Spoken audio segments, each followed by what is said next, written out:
જય શ્રી કૃષ્ણ. કેમ છો? મજામાં? હું છું નૈના પટેલ. મારી ચેનલ ગુજરાતી હોમ લાઈફમાં આપનું સ્વાગત છે. આજે હું બનાવીશ ઉપવાસમાં ખવાતી વાનગી ખારા સાવ અને મીઠા સાવ. એ બંને મેં એક જ વિડીયોમાં લીધા છે, તે તમે જરૂરથી જુઓ. આપણે કઢાઈ કરવા મૂકી દીધી છે. હવે આપણે એનામાં ઘી નાખીશું. આ મીઠો મોરૈયો આપણે બનાવીએ છીએ, ઉપવાસમાં ચાલે. તો ઘી ગરમ થઈ જવાયું છે. 3 વ્યક્તિ ખાઈ શકે એટલો છે.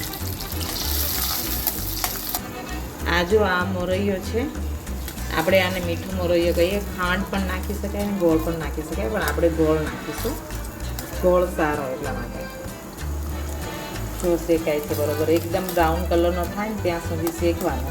આ જુઓ, અત્યારે તમને એવું લાગે છે કે આ ઘી વધારે છે, પણ નહીં. પછી પાછળ પાણી ને દૂધ નાખીશું આપણે, એટલે ઘી બધું ચૂસાઈ જશે. આ જુઓ, કલર બદલાઈ ગયો છે, તમે જોઈ શકો છો, બ્રાઉન થઈ ગયો છે. હવે આપણે ગેસ બંધ કરી નાખવાનો. એવું કે ગેસ ચાલુ હોય ને આપણે પેલું દૂધ કે પાણી ઉપર નાખીએ એટલે એકદમ છમ અવાજ આવે છે ને ઉપર આવે છે, એટલે બંધ કરી નાખવાનું. તમે જોઈ શકો છો, દૂધ પાણી મેં મિક્સ કરી નાખ્યા છે. હવે આપણે નાખીએ.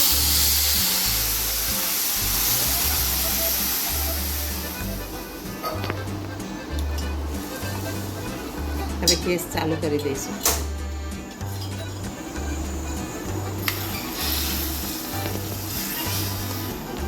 તમે જોઈ શકો છો, જો હવે બધું તેલ ને દૂધ ને પાણીમાં તો મિક્સ થઈ ગયું છે.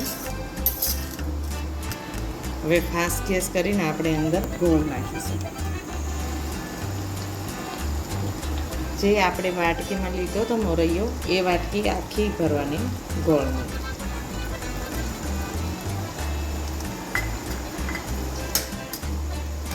ગેસ ફાસ્ટ જ રાખવાનો. ગોળ કે આપણે નાખીશું એ પાછું પાણી કરે, એટલે ફાસ્ટ ગેસથી જલ્દી થઈ જાય. હલાવ્યા રાખવાનું.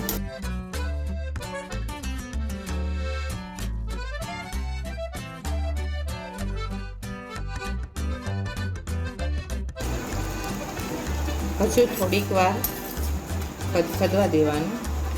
કડક સરસ થઈ જશે.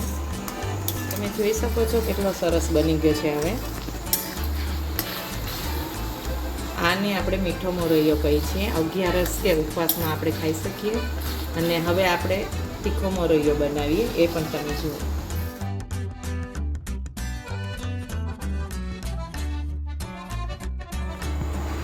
હવે આપણે મીઠો મોરૈયો બનાવી દીધો છે, અને હવે આ તીખો મોરૈયો બનાવવાના છીએ, એ તમને હું શીખવાડું.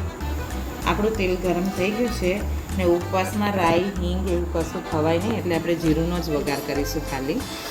ને જીરું વધારે પડતું નાખવાનું, એટલે સરસ થાય. અને આ બટાકાના મરચાં છે એ નાખીશું.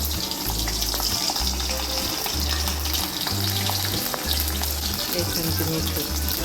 આપણે આ બટાકાને અધકચરા ચડવા દઈશું, પછી મોરૈયો નાખશું. આ તીખો મોરૈયો બને છે.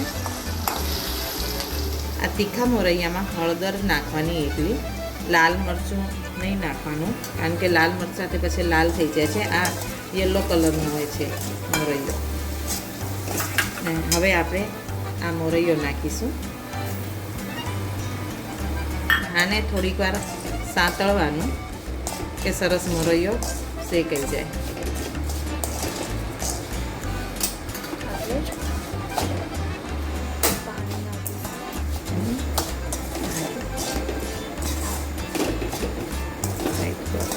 કલર હરખો નથી પડતા, તો લાઈટ આપને એવું લાગે છે કે હળદર થોડીક ઓછી છે તો નાખી દેવાની. ને ધાણા જીરું પાવડરની 1 ચમચી નાખવાની. ને મીઠું. તીખા મોરૈયામાં આટલું જ જુએ છે, પણ ખાવામાં બહુ ટેસ્ટી થાય છે. હવે આ શેકાઈ ગયું છે. હવે આપણે આનામાં ગરમ પાણી નાખીશું. સ્લો કરી નાખવાનો, કે ઉડે નહીં. ઉડશે.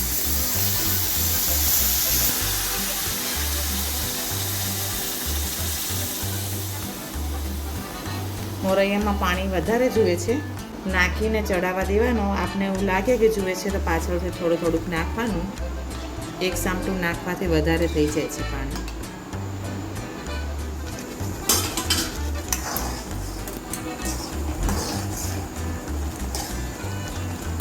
જો તમે જોઈ શકો છો સરસ ઘટ થઈ ગયું છે. હજુ થોડુંક ઘટ કરવા દેવાનું. એવું લાગે થોડુંક હજી કાચું છે એટલે આપણે થોડુંક પાણી નાખી દઈશું.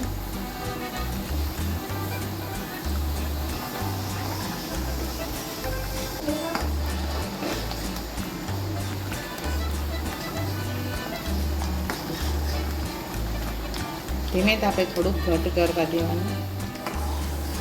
જો સરસ ઘટ થાય છે પણ હજુ એ ધીમે તાપે આપણે થોડુંક ઘટ થવા દેવાનું અને સ્લો કરી નાખવાનો ગેસ,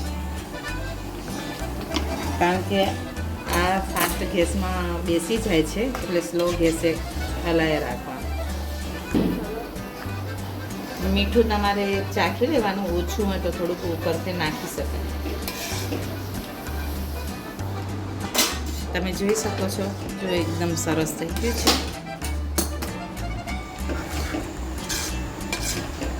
આ મેં સાદો મોરૈયો બનાવ્યો છે. આનામાં તમે એને વેજીટેબલ પણ નાખી શકો છો. અને કડી પત્તા એટલે મીઠી લીમડી એ તો નાખવાની જ, મારી પાસે છે નહીં, એનાથી સુગંધ બહુ સરસ આવે છે. ને આપણે આ લીલા ધાણા નાખીએ. જ્યારે ચડી જાય ને ત્યારે જ લીલા ધાણા નાખવાના.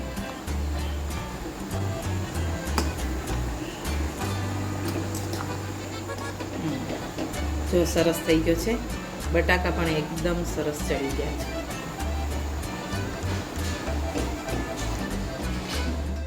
તમે જોઈ શકો છો કેટલો સરસ થઈ ગયો છે. આ મીઠો છે. તમને તીખો બતાવું છું. જોઈ શકો છો તમે આ તીખો મોરૈયો અને મીઠો મોરૈયો ઉપવાસમાં બહુ સરસ લાગે છે. આના જોડે બટાકાનો રસાવાળું શાક બહુ જ મજા આવે છે. ઉપવાસમાં ખવાતી આ વાનગી તમે જરૂર ઘરે ટ્રાય કરજો. બહુ જ સરસ બને છે. લાઈક કરજો, શેર કરજો અને મારી ચેનલને સબસ્ક્રાઈબ કરજો. Thank you. જય શ્રી કૃષ્ણ.